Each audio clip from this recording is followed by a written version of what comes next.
Olá pessoal, vamos dar continuidade aqui ao nosso assunto de conjuntos, questãozinha da UPE 2012, vamos lá. Considere a representação dos números reais numa reta. Na parte positiva estão representados geometricamente dois números A e B entre os números 0 e 1. Nessas condições é correto afirmar que, veja bem, vamos fazer um esqueminha ali para representar essa reta real, ok? Então a reta, chamada reta real, é a reta que representa os números reais, né? Cada ponto dessa reta corresponde a um número real. Vamos estimar que este ponto aqui seria o 0, esse ponto aqui seria o 1, e ele está, na questão está dizendo que os números A e B estão entre os números 0 e 1. Então o A e B eu posso colocar de qualquer forma aqui. Significa dizer que A é 0, alguma coisa, B é 0, alguma coisa. Positivos, né? Entre 0 e 1, obviamente. Então ele quer saber se A vezes B é menor que 0. Esse item é um absurdo. Quando é que um produto é negativo? Um produto de dois números, no caso aqui A e B, é menor que 0, negativo. Esse produto só seria negativo se os números tivessem sinais opostos. Quer dizer, se A fosse positivo e B negativo, ou A negativo e B positivo. Mas está bem claro que A e B são números positivos. Então esse produto não é menor que 0 de jeito nenhum. Então esse item A já está falso. Beleza ou não? B. 0 é menor que A vezes B, que é menor que A. O que ele está perguntando é o seguinte: se você multiplicar A por B, o produto de A por B, ele fica entre 0 e o próprio A. Veja só, essa questão você tem que ter noção do seguinte: toda vez que você multiplicar qualquer número por um, detalhe, N positivo, porque aqui você está trabalhando apenas com números positivos, certo? Então vamos chamar atenção para isso. Eu estou trabalhando com números maiores do que 0. Então se você multiplicar um número positivo por 1, dá o próprio número. Se você multiplicar um número por um número que seja maior que 1, ok ou não? Por 2, por 3, por 4, qualquer número maior que 1, dá um número maior do que o próprio N. E se você multiplicar um N, que é um número positivo, por um número entre 0 e 1, por exemplo, 0,2, vai dar um número menor do que ele. Multiplicar por 0,2 é multiplicar por 1/5, 2 décimos. Multiplicar por 1/5, multiplicar por 0,2 diminui o número. Então a ideia aqui é o seguinte: quando você multiplica A por B, A e B são números entre 0 e 1. Se você multiplicar qualquer número positivo por um número entre 0 e 1, quer dizer, um número menor que 1, entre 0 e 1 aqui que é positivo, você vai obter um número menor do que ele próprio. Conclusão: quando eu multiplicar o número A, que está aqui, pelo número B, a pergunta é: B não é entre 0 e 1?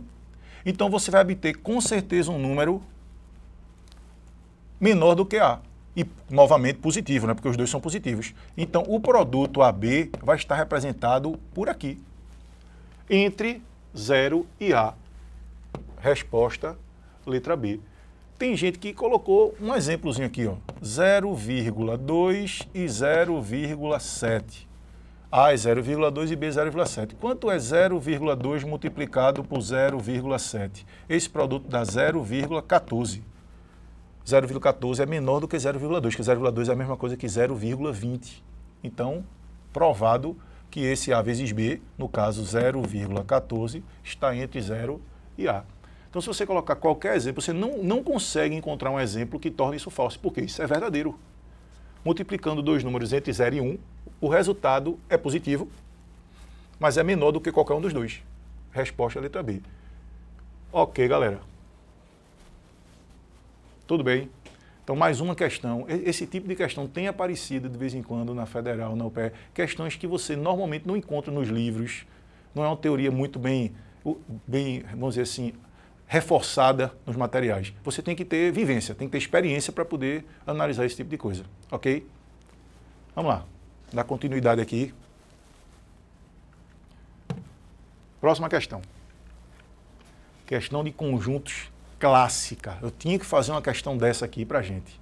Então vamos dar uma lidinha na questão. Ok? Super clássica. Tem outras aí mais difíceis, mas vamos primeiro dar uma olhadinha nessa. Foi da Federal 2009. Das campanhas que publicam anúncios nos jornais C, D ou F, sabemos que, ali dá várias informações. 30 publicam no C, 25 no D, 30 no F, 10 em C e D, 9 em F e D. 11 em C e F e 6 publicam em C, D e F, nos 3 jornais. Considerando essas informações, analise as sentenças a seguir. 11 companhias publicam anúncios em exatamente 2 jornais. Pessoal, como é que eu vou saber isso? A gente vai ter que fazer uma distribuição disso no diagrama de Venn, que é um diagrama em que você representa os conjuntos e visualiza os espaços entre eles. Então, a primeira coisa que eu vou fazer aqui é, vamos colocar aqui um diagrama representando o conjunto C, um diagrama representando o conjunto D e um diagrama representando o conjunto F. Lembrando que você deve deixar espaços em comum, que nós chamamos de interseções entre esses conjuntos. Vamos lá. Se você for começar pelo 30 publicam no C, você tem que compreender que o C ele é composto de 4 regiões. Se você olhar para o conjunto C, existem 4 partezinhas em que ele está dividido. E esse 30 é a soma dessas 4 partes que compõem o conjunto C. Então, eu não posso começar a preencher esse diagrama pelo 30 publicam no C. Então, normalmente, nós começamos a preencher pela interseção deles. Então, se você olhar para a última informação que tem aqui, nos diz que 6 publicam em C, D e F. Quer dizer, 6 publicam nos 3 ao mesmo tempo. Então, essa região é aqui no meio, 6. Alguma bronca? Ele diz que 11 publicam em C e F. Então, se você olhar aqui, qual é a região correspondente a C e F? Eu vou até botar um tracinho aqui. C e F. É essa região que eu marquei aqui, ó. Porque está dentro de C e dentro de F ao mesmo tempo. Só que tem um pequeno problema. No momento que ele diz que 11 publicam em C e F, você tem que entender que 11 é a soma dessas 2 regiões. Como já existem 6 dentro dessa região aqui, sobram, no caso, 5. Ok, galera? Então, deixa eu apagar aqui para ficar bonitinho. Então, vão sobrar 5. Se você olhar agora, existem 6 que publicam em C, D e F e existem 5 que só publicam em C e F, mas não publicam em D. Mas se eu perguntar quantos publicam em C e F, tem que somar os 5 mais 6, 11. Esse é o, vamos dizer assim, o pulo do gato, o básico. Que eu acredito que muita gente já tem essa noção, mas tem que ficar claro. Então, utilizando o mesmo raciocínio, 9 publicam em F e D. Então, F e D, 9. Então, você vai olhar a região que fica dentro de F e dentro de D, que são essas 2 regiõezinhas aqui, onde já tem o 6 e essa outra do lado. Então, são 9 menos 6, 3 para cá. Se você olhar quem publica em C e D, 6 mais 3, 9, que é a interseção de F com D, perdão. A interseção de F com D é exatamente essa regiãozinha 6 mais 3, 9. Agora vamos ver, 10 publicam em C e D. Então, qual é a região que fica dentro de C e dentro de D ao mesmo tempo? Já tem 6 aqui, mas são 10 no total, então sobram 4 para cá. Beleza ou não, galera? Agora sim, 30 publicam no F. Veja só, 30 é o total dentro do conjunto F. Então, você tem que pegar o diagrama de F, tem que ter 30. Dentro de F já tem 5 mais 6 mais 3. Essa soma dá 14. 14 para 30, 16. Pode somar aqui o conjunto F agora. Somando o conjunto F inteiro, nós teremos 30. 25 publicam no D. Então, você vai no conjunto D. Toda a região dentro de D tem que ter 25 elementos. Se eu somar aqui, já tem 4 mais 6 mais 3, 13. 13 para 25, 12. E, finalmente, 30 publicam no C. Aí o cara vem aqui, dentro do conjunto C, tem que ter 30 elementos. Já tem 4 mais 6 mais 5, 15. 15 para 30, 15. Acabei de completar todo o meu diagrama. E em cima desse diagrama eu consigo responder agora todos esses itens. Vamos lá. Item 0. 11 companhias publicam anúncios em exatamente 2 dos jornais. Pessoal, vou aqui marcar onde é que ficam, certo? Os que publicam em exatamente 2. Deixa eu marcar aqui. Exatamente 2. Esse 4, esse 5 e esse 3. porque são os números que ficam dentro de dois conjuntos. Veja só, esse 6 aqui no meio, certo? Publica em 3 jornais. O 15 só publica no C, em um jornal, que é o C. O 12 só publica no D. 16 só publicam no F. Agora, esse 4 publica, 4 companhias publicam no C e no D, 2 empresas. 5 companhias publicam no C e no F, 2 companhias. E 3 empresas publicam no D e no F, 2 companhias. Conclusão. Quantas são aqui, analisando no gráfico? 4 mais 5, 9 mais 3, 12. E ele está dizendo que 11 companhias publicam anúncios em exatamente 2 jornais. Falso. Ok? O certo seria 12. Tranquilo? Item 1.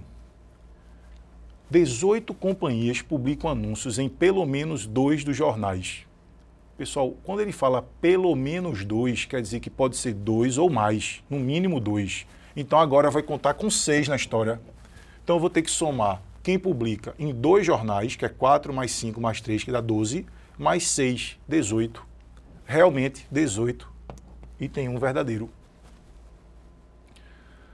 43 companhias publicam anúncios em um único jornal. Veja só, quem publica anúncio em um único jornal são exatamente essas companhias que ficam dentro de somente um diagrama, um conjunto, que no caso 15, 12 e 16. Então você vai somar 15 mais 12 mais 16. Essa soma vai dar 15 mais 12, 27, 27 mais 16 dá 33.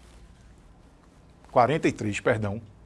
43 é exatamente o que tem dizendo aqui. Verdadeiro.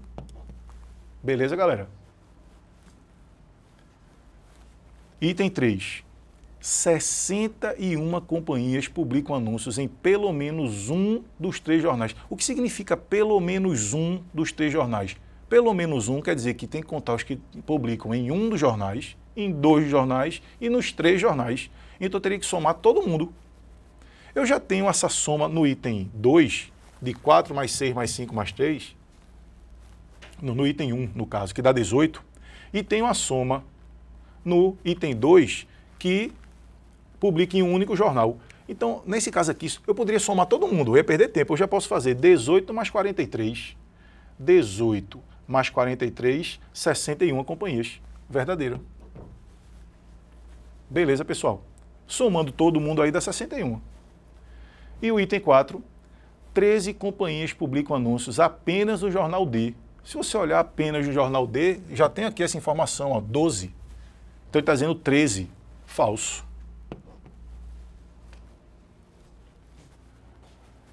Ok, galera. Quer dizer, um conjunto de distribuição e depois de distribuir dentro dos diagramas, analisar esses itens. É muito importante que você entenda isso. Ok? Próxima aula, nós vamos fazer questões até de um nível mais elevado sobre distribuição de elementos dentro de diagramas. Ok? Até amanhã, pessoal. Um abraço.